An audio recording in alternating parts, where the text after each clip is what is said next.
Hi guys, this is Chika with Floral Delights, and on this episode I'm going to share with you how to make my pumpkin pecan pudding cake. As always, you'll be able to find the exact written recipe by visiting floraldelights.com, and I will also leave a link to my site in the description box below.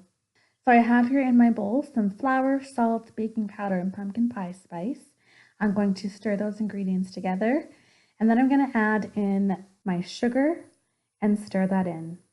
Next, I'm going to add in my pumpkin puree, some cooled melted butter, milk, and vanilla extract. I'm going to stir those together using my wired whisk, and then I'm just going to switch to my spatula just to fully combine everything together. And you're just going to want to mix this until the flour is no longer visible. And if you guys are enjoying this recipe so far, be sure to give this video a thumbs up.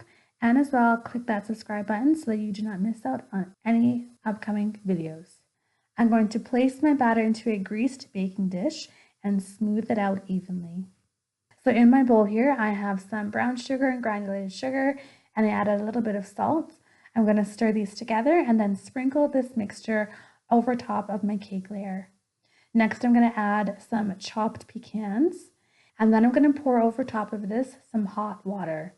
This is going to bake in a preheated 350-degree oven for about 35 to 40 minutes until the cake layer is cooked through.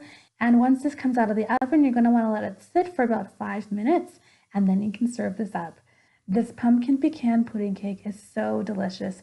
It has such a nice, lovely, moist pumpkin cake layer with a crunchy pecan topping, and underneath is a delicious caramel sauce. You can serve this up with some vanilla ice cream or some whipped cream. And I, of course, will leave a link to both my vanilla ice cream and caramel ice cream videos in the description box below. I hope you guys enjoy making this recipe. Please be sure to leave your comments below. And again, if you haven't yet subscribed to my channel, be sure to do so before leaving this page. I want to thank you guys for your continued support. Until next time, I'll see you in the next video.